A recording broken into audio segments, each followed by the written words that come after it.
1 अप्रैल 2024 के बाद से सर्टिफिकेट बनवाया है EWS का या OBC का, जो कि नॉन क्रीमी लेयर का होना चाहिए, वो वैलिड रहेगा। You people are my responsibility.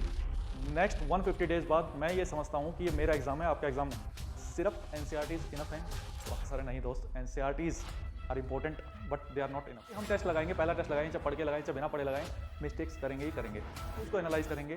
तो एक्यूरेसी बढ़ाने का गेम है, और एक्यूरेसी PYQs लगाने से, MCQs प्रैक्टिस करने से ही बढ़ेगी। ये स्टेज में पहुंचना ही हमारा एंड गोल है। हमेशा याद रखिएगा, ये केवल एक परीक्षा नहीं है, ऑफिसर बनने की पहली सीढ़ी।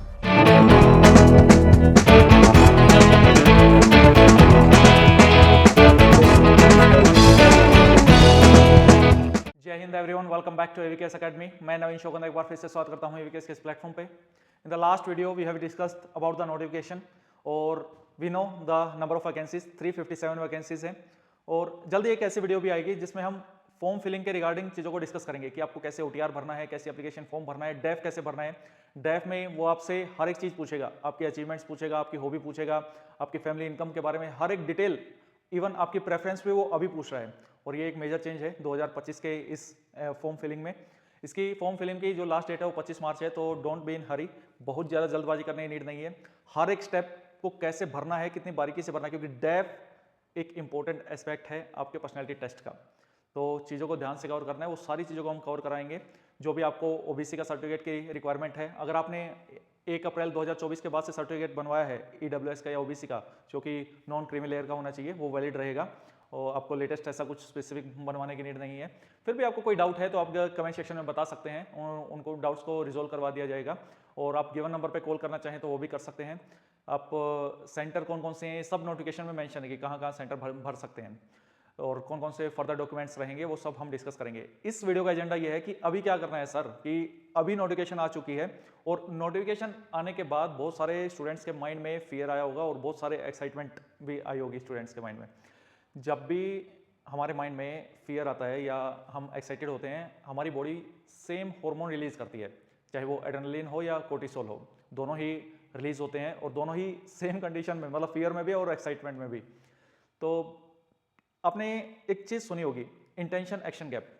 इंटेंशन एक्शन गैप ये है कि अब फॉर्म भरने के या फॉर्म निकलने के कारण बहुत सारे स्टूडेंट्स के अंदर ये टेंशन आएगी कि मैं इस एग्ज़ाम को क्लियर कर लूँ, लेकिन उनमें से कितने परसेंट स्टूडेंट्स ही ऐसे होंगे जो उस इंटेंशन को एक डिसिप्लिन एक्शन में कन्वर्ट कर देगा। आज इस वीडियो में इन्हीं सब चीज़ों के बारे में बात करेंगे कि हमको अब आगे क्या करना है, कैसे करना है, और कहाँ से करना है, और कब करना है। तो चलिए, वीडियो काफ़ी इंटरेस्टिंग होने वाली है, और लास्ट में वीडियो कंप्लीट होने के बाद आप ये पाएंगे इस तरीके की रिसर्च, इस तरीके की वीडियो आपको पूरे यूट्यूब चैनल पे AVKS के अलावा और कहीं नहीं मिलेगी। तो चलिए वीडियो को स्टार्ट करते हैं। As I told you about the intention action gap and the solution is the first step rule. What is the first step rule? First step rule ये है कि डजंट मैटर कि आप कितना छोटा स्टेप लेते हैं, ये मैटर करता है कि आपको चीज़ें आज से स्टार्ट करनी है। और जब आप ये वीडियो देख रहे हैं, दिस इज योर डे 1।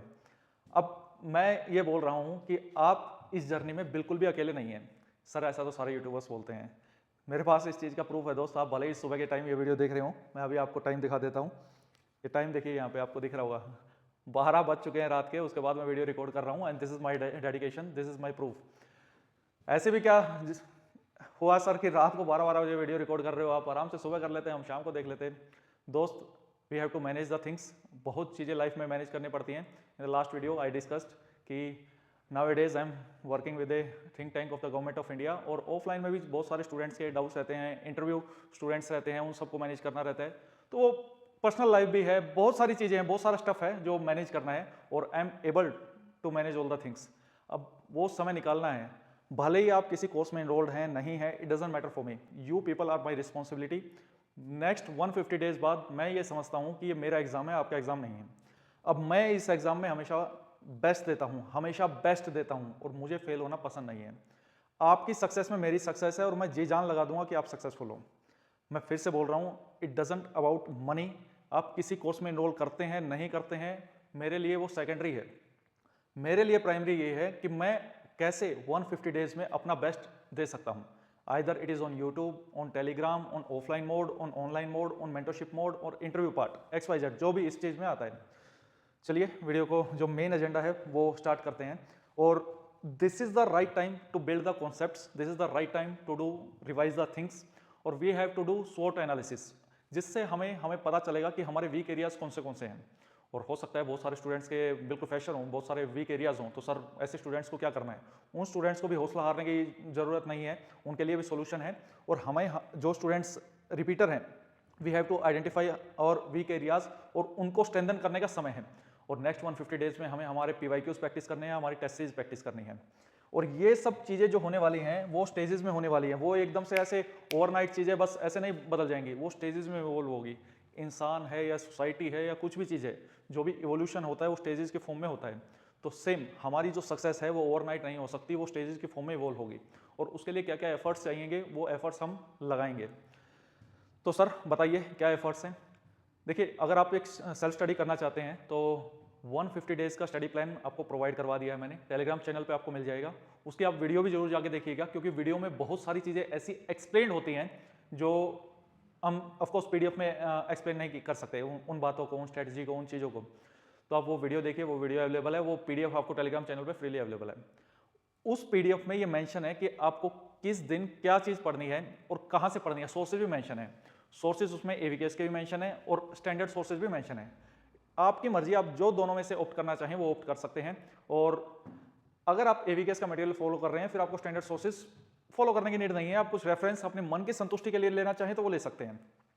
और it's also my duty to inform you कि अगर आप AVKS के साथ एक्सपर्ट्स के गाइडेंस में चीज़ों को तैयार करना चाहते हैं तो dedicated batches are there. Online mode में भी है, ऑफलाइन मोड में भी है। ऑनलाइन में अभ्यास बैच है और ऑफलाइन में भी डेडिकेटेड बैच है।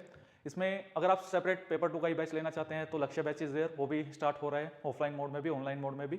आप गिवन नंबर पे कॉल करके इनकी डिटेल्स ले सकते हैं। They will be comprehensive batch. Comprehensive batch means classes cover है, पेपर 1 पेपर 2 की टेस्ट सीरीज कवर है, बुक्स हार्ड कॉपी में आपको घर पे मिलेगी, चाहे आप ऑनलाइन स्टूडेंट है या ऑफलाइन स्टूडेंट है। मेंटरशिप मिलेगी, मेंटरशिप दोनों में मिलेगी और आप आके मिल सकते हैं। और ये तो यार मैं डे 1 से बोल रहा हूँ, आप चाहे किसी बैच में नहीं है, आप मुझसे आके मिल सकते हैं। कभी भी आके केवल नंबर पे कॉल कीजिए, टाइम लीजिए, मैं अगर सेंटर पे अवेलेबल हूँ तो कितना भी टाइम हम बैठ के डिस्कस कर सकते हैं। अगर आपको सेल्फ स्टडी प्लान भी डिस्कस करना है तो most welcome. After exam guidance भी इन बैचेज में इंक्लूड रहती है।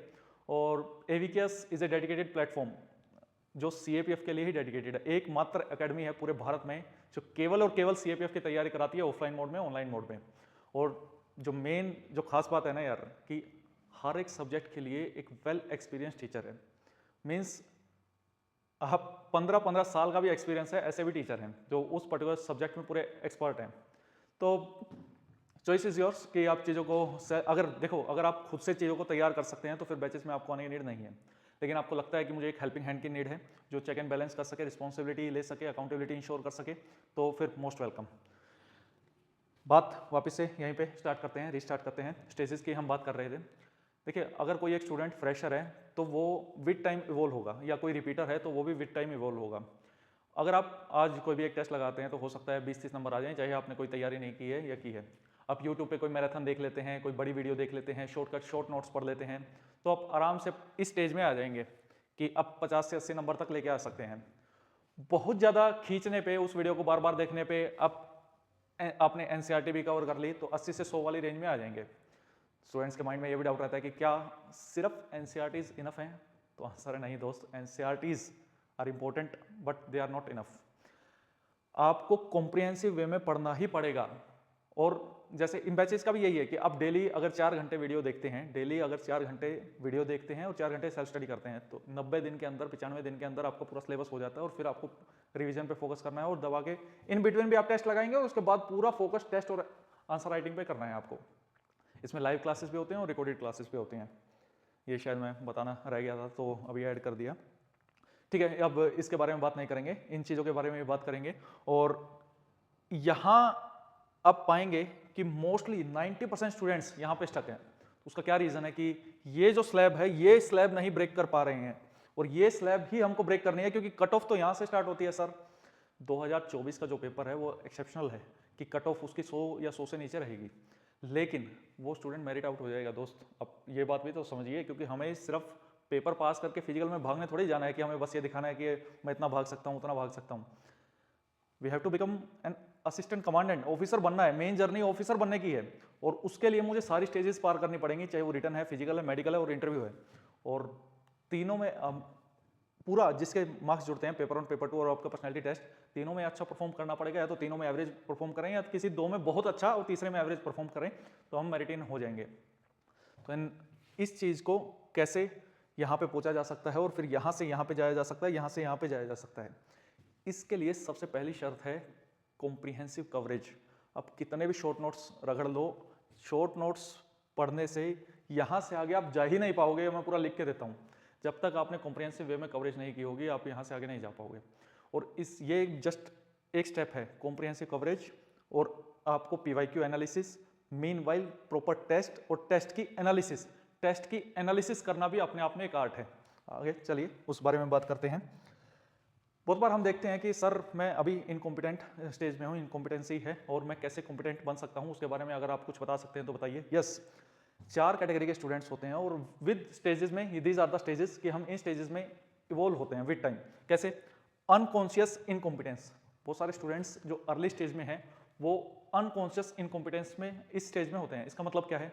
इसका मतलब ये है कि वो स्टूडेंट्स थोड़ा बहुत पढ़ लेते हैं और फिर टेस्ट लगाते हैं और टेस्ट में उनके ऑफकोर्स कोई भी हम टेस्ट लगाएंगे, पहला टेस्ट लगाएंगे चाहे पढ़ के लगाएं चाहे बिना पढ़े लगाएं, मिस्टेक्स करेंगे ही करेंगे।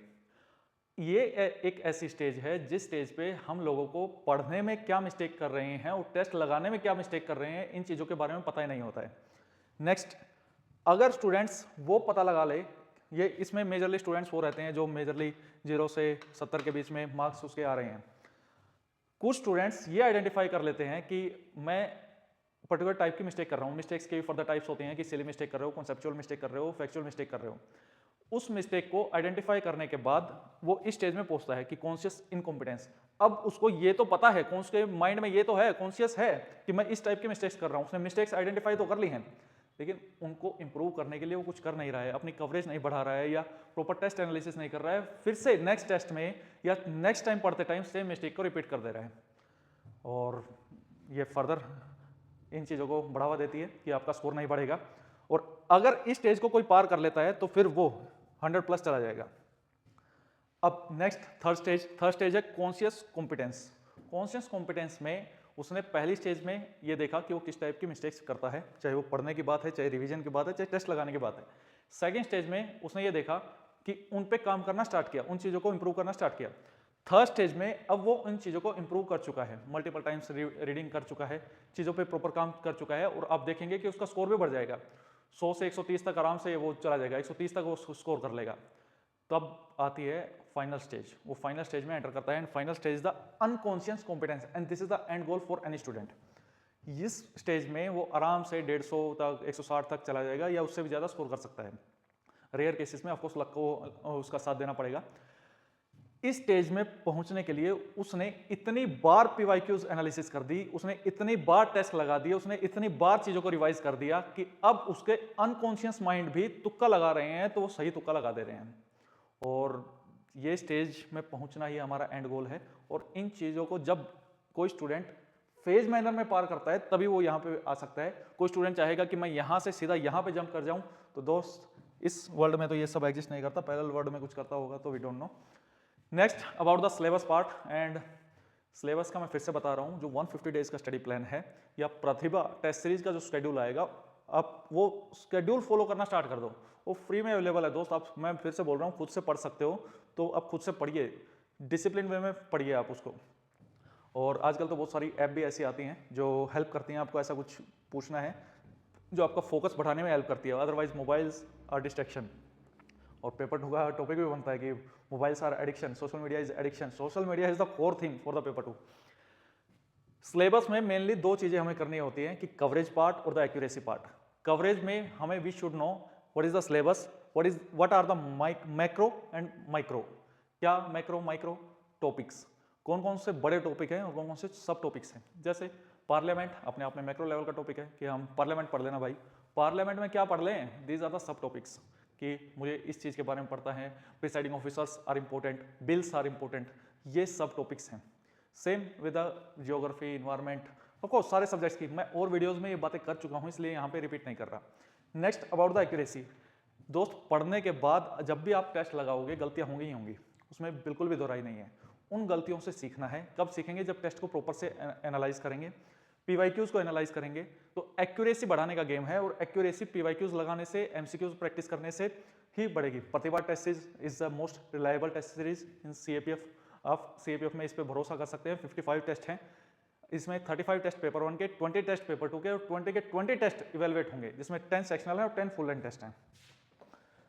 Next, these are the core subjects जिसमें एक्यूरेसी सबसे ज़्यादा आ सकती है और सेकेंडरी नंबर पे हायरार्की में इनको सेट किया हुआ है।